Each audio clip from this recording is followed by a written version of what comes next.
Pues estamos aquí con Ricardo Gasca, quien es un doctor especialista en diabetes, y queremos hablar sobre este tema porque el 12% de la población del país, de México, desgraciadamente tiene diabetes. Eso es algo muy triste, pero es una realidad. Entonces, qué mejor hablar con alguien que tenga un programa de especialización en diabetes y que nos platique un poco acerca de qué es la diabetes, porque muchas personas siempre dicen, el vecino, mi primo, mi hermano se estrenó como diabético y lo ven como una enfermedad ya casi terminal, de mucho miedo. Entonces, vamos a hablar, ¿qué es la diabetes, doctor? Bueno, muchas gracias. Primero que nada, Maga, muchas gracias por la invitación. Un placer estar aquí contigo y con tu comunidad de seguidores virtuales.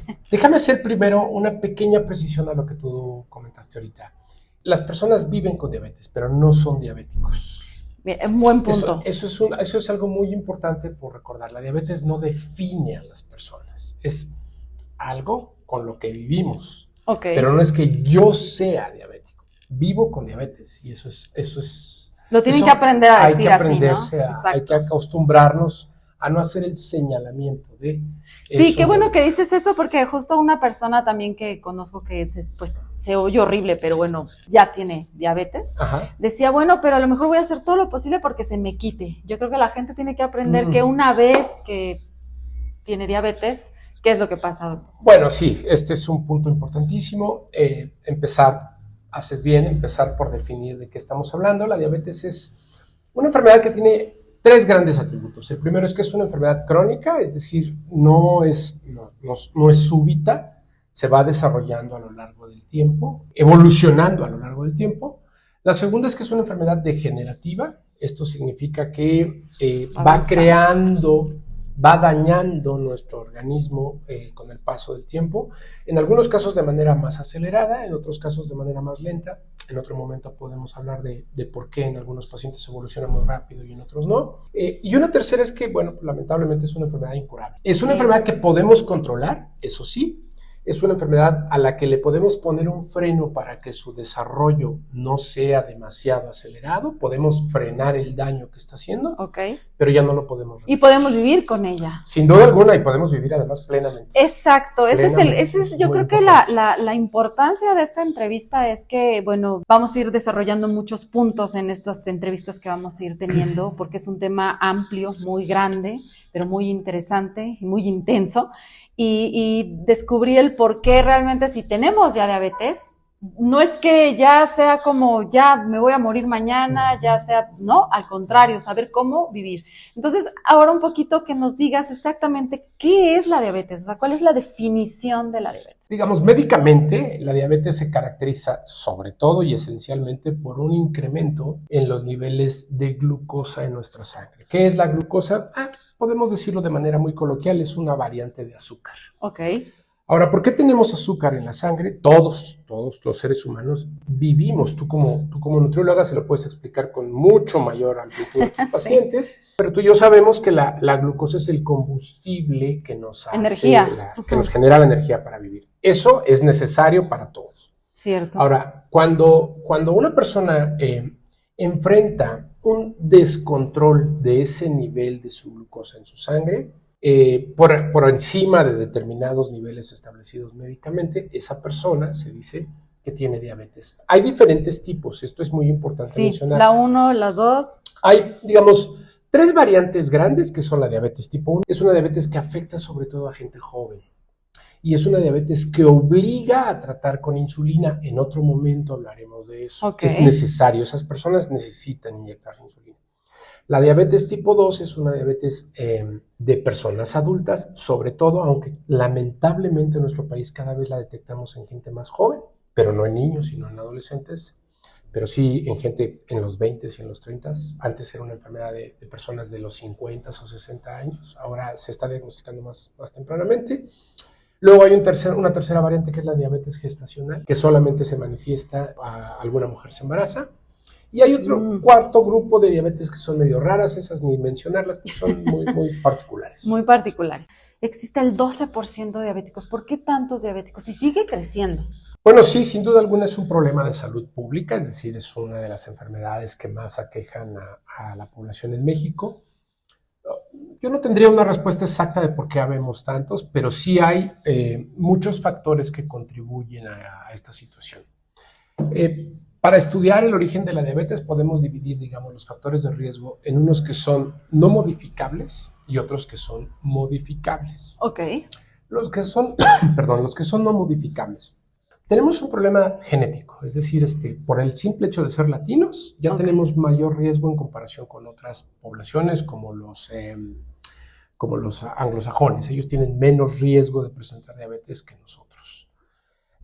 La segunda cosa es, tengo familiares que tienen diabetes, familiares en línea directa que tienen diabetes, tengo mayor riesgo de desarrollar la enfermedad. Esos son factores que ya no puedo cambiar. Sí, por eso nosotros como nutriólogos casi siempre preguntamos en una primer consulta si tiene antecedentes, ¿no? Porque tiene muchísimo que ver, ¿no? La gente luego no me dice, bueno, ¿y por qué? ¿Qué tiene que ver eso, no? Si yo no la tengo, ¿no? Pero es un factor de riesgo importante. Eso no significa, si yo tengo un familiar directo con diabetes, no significa que yo la voy a tener, pero sí significa que tengo mayor riesgo. Claro, igual con el cáncer y otras cosas, ¿no?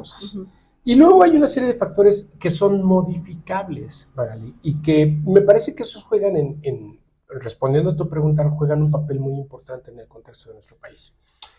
3 cosas fundamentales relacionadas con lo modificable. La alimentación. Y ojo, que quiero subrayar algo de lo cual seguramente tú sabes más y lo platicas más con tus pacientes. Una alimentación saludable, una alimentación sana, equilibrada, no es una alimentación restrictiva. No se trata de que renunciemos a la deliciosa comida mexicana, no se trata de que cancelemos por completo aquellos alimentos que nos gustan. Se trata de aprender a alimentarnos de una manera sana, equilibrada y que nos permita controlar adecuadamente. Sí, acabas de dar un punto importantísimo porque, como bien lo dices, muchos de mis pacientes, generalmente casi todos, y bueno, los que tienen diabetes y acuden conmigo a que les dé una dieta específicamente para ya esta patología que adquirieron, siempre dicen, pero entonces ya no voy a poder comer nunca naranja, ni plátano, ni un dulce, ni un pastel, ni nada. Entonces, realmente ellos llegan asustados, ¿no? Con una idea de que ya no van a poder vivir, ahora sí que probar estas cosas y vivir de cierta manera placenteramente, ¿no? Esa es una palabra que a mí me encanta mucho ocupar con mis pacientes, ¿no? Se puede llevar una vida totalmente plena aún viviendo con diabetes. Todos sabemos que la comida mexicana es un placer, es uno de los placeres de vida. Comer es un placer. Comer es un placer. Entonces, prohibirle a las personas que dejen de consumir algún alimento que les pueda gustar. Además, ni lo van a hacer. No lo van a hacer. Es el camino para generarles frustración. Exacto. Se genera la culpa de... Y que no regresen a nutriólogo ni con los especialistas también, ¿no? Ahora, por el otro lado, hay que ser muy claros también. No se trata de decirle a las personas continúen con la vida que han llevado, porque precisamente la vida que han llevado es lo que los ha traído a este resultado. Hay que hacer cambios, hay que hacer modificaciones. Pero esos cambios y esas modificaciones, primero, tienen que ser graduales, segundo, tienen que ser dirigidas, y tercero, tienen que ser persiguiendo un objetivo muy concreto. Ahora, esos cambios y esas modificaciones no pueden ser de ninguna manera restrictivas, ¿no? Tienen que ser un poco... Y paulatinas, además, ¿no? Por supuesto, claro. Sí, porque si no, pues no regresan. Y entonces, ni siquiera el tratamiento para la diabetes, ni una buena nutrición, ni una buena alimentación, tiene caso. Fíjate que a propósito de esto que tú estás mencionando, algo que me gusta mucho comentarle a mis pacientes es, los medicamentos para el tratamiento de la diabetes son absolutamente necesarios, pero no son suficientes. O sea, una persona puede tomarse el último medicamento de última generación, carísimo, y si no hay modificaciones en su estilo de vida, no va a haber cambios. El resultado que obtenga con ese medicamento va a ser insuficiente. Exactamente. Y por el otro lado, yo tengo a muchos pacientes con un adecuado control, con dosis muy bajitas de medicamentos y con medicamentos, digamos, no de última generación, porque por supuesto que hay unos que son, en algunos casos pueden ser absolutamente necesarios, pero no en todos, porque además un factor muy importante que tú como nutrióloga también conoces es hay que cuidar el bolsillo de nuestros pacientes. También. ¿No? Entonces, eso de recetarles medicamentos carísimos para tomarlos durante un horizonte temporal de vida, pues es prácticamente imposible. Es mucho más importante la modificación de los hábitos de alimentación. Cambios de hábitos. La modificación en la actividad física. Así es. Nadie está pensando en volver a nuestros pacientes atletas de alto rendimiento o salgan y corran un maratón. No. Algo razonable. Yo platicando con mis pacientes es, a ver, ¿qué te gusta hacer? Pues es que a mí me gusta bailar. Pues baila, hay zumba, claro, ahora pues hasta el pool bailemos. dance, muchas cosas que pueden hacer. ¿Qué es lo que sí queremos? Bueno, no baile solamente en las fiestas. Hay que hacerlo de una manera más ordenada, más sistemática, persiguiendo unos objetivos que podemos definir de manera conjunta. Pero se trata de hacer cosas que nos diviertan. Bueno, para recapitular un poco, estábamos hablando de que hay que mejorar los cambios alimenticios y comenzar a hacer actividad física si es que no la hacían. Sí. ¿Con qué fin? Bueno, en ambos casos lo que estamos persiguiendo es un adecuado control de los niveles de glucosa. Ok. Como mencioné hace un momento, los medicamentos son necesarios, pero no son suficientes. Un buen medicamento te puede servir durante un tiempo para mantener ciertos niveles de glucosa, pero a la larga, en el mediano plazo, no van a ser suficientes. Vas a necesitar o más medicamentos o una mayor dosis. Si no hacemos los cambios, e insisto, no tienen que ser de un día para otro, no tienen que ser radicales. Si no introducimos cambios graduales pero constantes en la alimentación y en la actividad física, no va a haber medicamento que nos ayude a controlar eso. O sea, es algo holístico, tenemos que hacerlo en conjunto. Esa es una buena palabra. Digamos, hay múltiples esferas que debemos atender. Una cosa, por ejemplo, de la que no he hablado, es que es absolutamente indispensable, es que todos los pacientes, todas las personas que viven con diabetes tienen que aprender a monitorearse adecuadamente su diabetes. Pero no solamente es el monitoreo, sino tienen que aprender a identificar qué significa ese numerito. Okay. ¿Qué me está diciendo el numerito? El numerito me puede hablar de que no me alimenté adecuadamente ayer. O que me excedí. O que me excedí.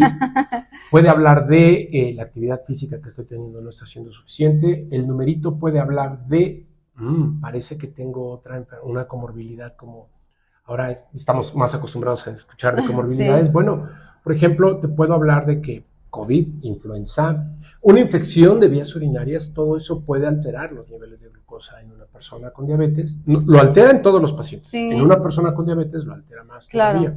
Y de eso no hay forma de que lo sepamos si no aprendemos primero a monitorearnos y segundo a darle lectura a ese numerito.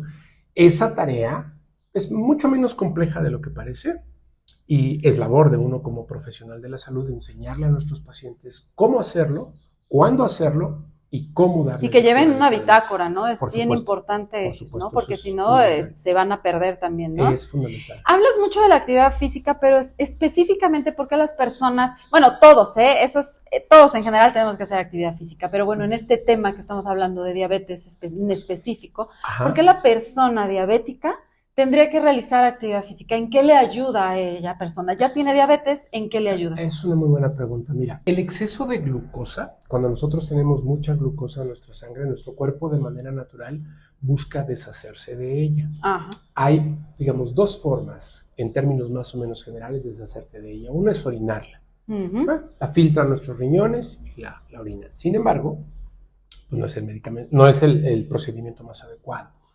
Lo más, digamos, fisiológicamente normal es que esa glucosa se guarde. ¿Cómo se guarda? La metemos en nuestros músculos y ahí ya no hace daño. La glucosa hace daño mientras está circulando en la sangre. Pero si la metemos en nuestros músculos ya no hace daño. Ahí mientras está almacenada en nuestros músculos, sí, claro. Ahí está genial. Ahora, ¿cuál es la forma de almacenar en nuestros músculos? Haciendo actividad física. Ok. El músculo, en principio, la va a quemar. El exceso de glucosa, el exceso de azúcar va a ser quemada durante la... Se oxida. Se oxida. Exacto. Ok. Pero después hay otras formas de almacenamiento de nuestro músculo y eso se da, por ejemplo, cuando tenemos músculos más fuertes. ¿Cómo podemos tener músculos más fuertes? Haciendo pequeños ejercicios. No necesamos convertirnos en levantadores de pesas. Fuerza y cardio, como siempre les digo, ¿no? Ahora está súper comprobado, me lo podrás acertar, que ejercicios tenemos que hacer fuerza y cardio, ¿no? No, porque antes se tenía la idea de que nada más tu horita de cardio, pero ahora no. Yo creo que para el músculo es indispensable hacer ejercicios de fuerza. Y en todas las edades y en todas las condiciones, esto es bien importante, porque incluso ahora hay ejercicios de silla, para una persona adulto mayor o para una persona que por la razón que sea no puede salir a caminar. En una silla se puede practicar ejercicio y es un ejercicio extraordinariamente útil para favorecer que nuestros músculos se fortalezcan y con ello almacenen más adecuadamente. Entonces, en palabras, digamos, para la gente Coloquiales. comprende, coloquiales, exactamente. Sí. Al hacer actividad física, Ujú. la glucosa que anda circulando por todo nuestro cuerpo de forma ahí revoloteando que está mal, Ujú. se vaya al músculo y Sí. se quede ahí en el músculo, se oxida y se convierte en energía. Correcto, es una forma Ok. muy clara de decirlo. ¿Más claro?